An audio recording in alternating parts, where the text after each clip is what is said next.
being with us. Now, you are someone who has voted for a Brexit deal, unlike some of your colleagues. Are you concerned by the resignation of Amber Rudd, where she simply says that she doesn't believe that getting a deal is the government's main objective? Of course I'm concerned, Sophie. You know, at the heart of all this is trust. Can we trust the Prime Minister, Boris Johnson, to do what he said he would do, which is work to achieve a deal? And on the other side of it is, can we trust those who often also don't want a deal because they want to overturn the referendum result of 2016? And that's why myself and others have formed a group called MPs for a Deal, because there is still a heartfelt desire amongst many MPs across all parties to get a deal before the 31st of October. But others have to play their part, and chief of those is the Prime Minister.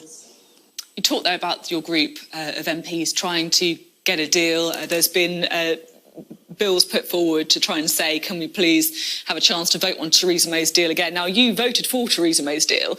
Are you a bit frustrated by some of your colleagues who've had a bit of a late conversion to it? They weren't prepared to hold their noses and vote for it last time, but now they are happy to do it once the ship sailed.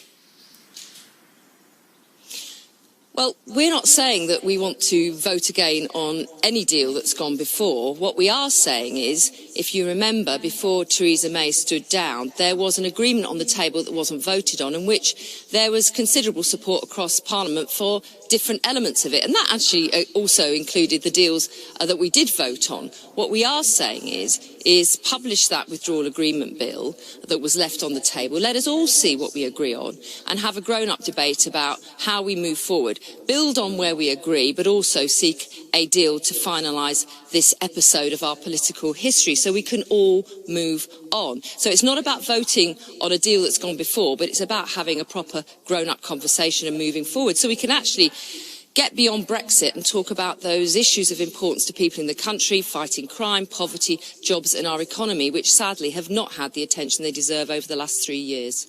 How optimistic are you that Boris Johnson will bring a deal back for MPs to vote on? Well, to put it bluntly, the last week hasn't raised my confidence by any means. But I'm confident that there are MPs across the House who will use everything they can, every hour of every day up to the 31st of October, to put pressure on the Prime Minister and build support across Parliament to achieve a deal. I mean, it is about trust. And Boris Johnson has to, mean what he says. He says he will work to secure a deal, and he has to prove Amber Rudd wrong when she tells us that not enough energy and attention and time is going into securing a deal, as opposed to waving the flag for no deal. The onus is on the Prime Minister to rise above party politics, to put the country first and achieve a deal before the 31st of October. I mean, the reality is, if there is to be a chance of a deal getting through, it's going to need support from Labour as well, now that the Prime Minister hasn't got a majority. Even if he gets every single Conservative MP on side, it's not going to be enough. Labour's policy, however, is to have another referendum. I mean, I visited Bury North this week. How do you think that's going to go down in some of those key marginals? Well, I watched a segment on Bury, and actually I thought it was really interesting, the comments from people on the streets there. I think very similar to Doncaster, but also many similar to other places in the country that voted Remain. I think it expressed a view of people feeling weary by what has been going on in Parliament and in politics, and a desire for us to all move on.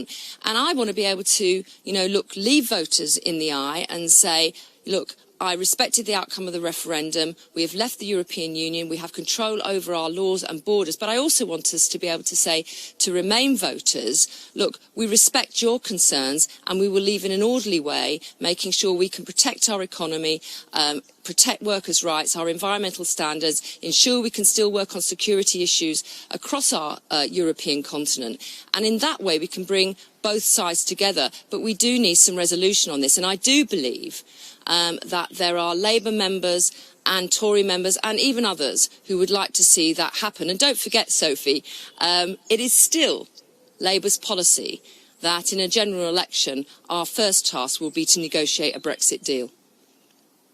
You say that it's your policy to negotiate a Brexit deal, and yet members of the Shadow Cabinet have said that they would still vote to Remain, that they still want to have a second referendum where they would campaign for Remain. I mean, that's not exactly going to entice the EU into giving a good Brexit deal, is it?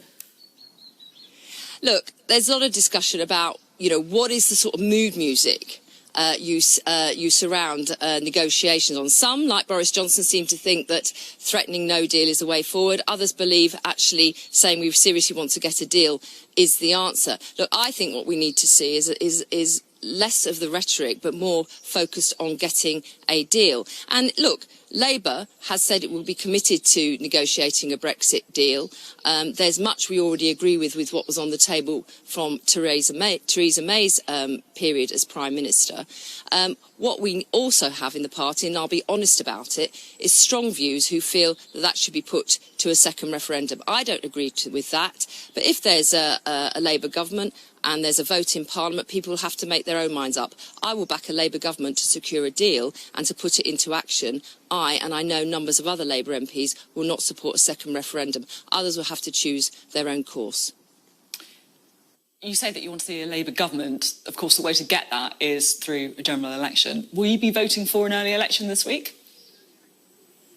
No, because I think it is our duty in this valuable time, in these weeks ahead of us before the 31st of October, to secure a deal. I think it's in the interests of all our parties and the country to focus on that. And then I think once we've done that, we can have a general election and focus on the issues like poverty, as I said, and fighting crime and jobs in the economy, because we all know that without some resolution here, those vital issues for constituents in Doncaster, in Bury and elsewhere will not get the attention they deserve. So I believe it's important that the Prime Minister focuses on bringing us together, and that's what he promised. He promised that he would find a resolution to this. He promised he would work for a deal. He said that no deal was not his preference. Well, Mr Johnson, abide by your words.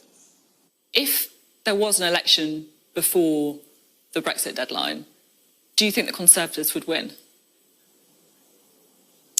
I think it's hard to tell, really, at the moment. I think that what we found in 2017, that actually Theresa May's strategy did not play out.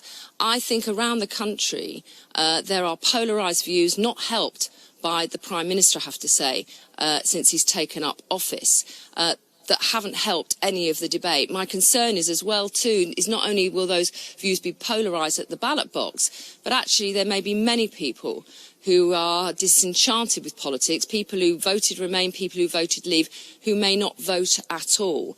And for the sake of democracy, that's why I believe we need to find a way through this. And I urge MPs, to my colleagues across the House, back our group MPs for a deal, because, to be honest, that is the sensible and reasonable way forward that can bring us all together and, importantly, our country together again so we can get back to normal politics. And just a quick thought from you while we have you, please. Your colleague Diana Johnson is going through a re-selection fight ahead of the next election. Backbencher of the year last year. Are you worried about this?